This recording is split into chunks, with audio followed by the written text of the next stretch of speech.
அன்பார்ந்த இறைமக்களே, கிறிஸ்துவின் மறுப ஜபக்குழியின் வாயிலாக இன்று உங்களை சந்திப்பதில் நான் பெரும் மகிழ்ச்சி அடைகிறேன். மக்களை, சந்தோஷமாக இருக்கீங்களா? நிறைவாக இருக்கீங்களா? மகிழ்ச்சியாக இருக்கீங்களா?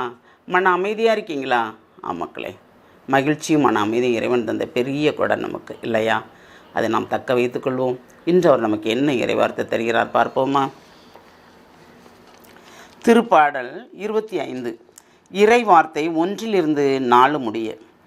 ஆண்டவரே, உம்மை நோக்கி என் உள்ளத்தை உயர்த்துகிறேன். என் கடவுளே,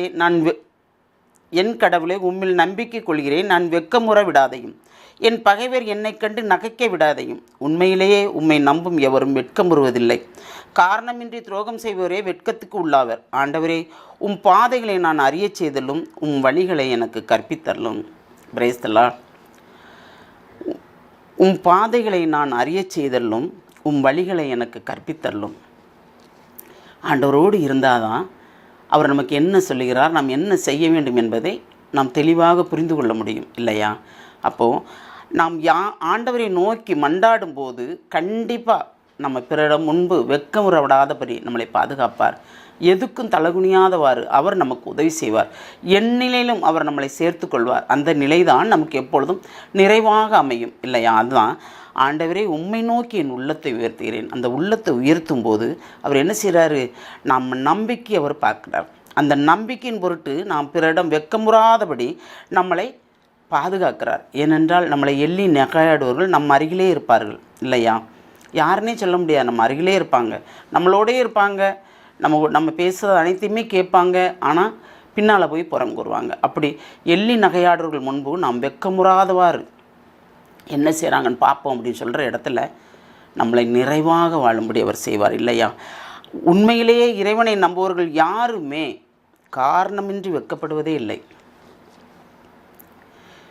நாம் அவர்கிட்ட இருநிலையில் இருந்தால் கண்டிப்பாக நாம் வெட்கப்படுவோம். ஒரே நிலையில் இருந்தால் நாம் வெட்கப்பட மாட்டோம். ஏனென்றால் நம்மை பாதுகாக்கிற இறைவன் அவர் ஒவ்வொரு நொடிப்பொழுதும் நம்மளை கண்ணுக்குள் வைத்து பாதுகாக்கிறார். நம்ம எப்படி வெட்கப்படுவோமா? இல்லை. நம்ம என்ன நினைக்கிறோமோ அதுதான் நடக்கும். அப்போ நம்ம நல்லதே நினைப்போம், நல்லதே நடக்கட்டும். அப்படி நடக்கும்போது தான் நமக்கு நிறைவாக இருக்கும். அப்படி நாம் அவரோடு இணைந்து நடக்கும்போது அவர் நமக்கு நடக்க வேண்டிய பாதையை நமக்கு காட்டுகிறார்.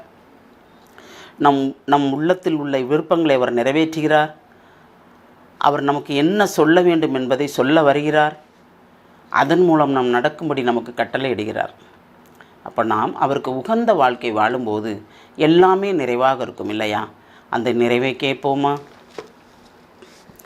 எல்லாம் உள்ள இறைவா, ஒவ்வொரு நாளும் ஒவ்வொரு விதமாக எங்களை வழிநடத்துகிறேன் ஆண்டவரே.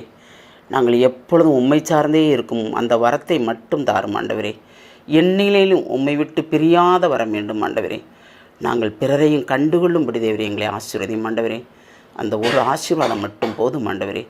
எல்லாம் வல்லவரே, உம்முடைய கரம் எங்களோடு இணைந்திருப்பதால் நாங்கள் எத்தீங்கிற்கும் அஞ்ச மாட்டோம் ஆண்டவரே. ஏனென்றால் உம்முடைய பாதைகள் நாங்கள் நிறைவாக வழி நடக்கிறோம் என்ற நம்பிக்கையோடு இந்த நாளை உமது கருத்துக்கள் ஒப்புக் கொடுக்கிறோம். எங்கள் ஜெபம் கேட்கும் நல்ல பிதாவே.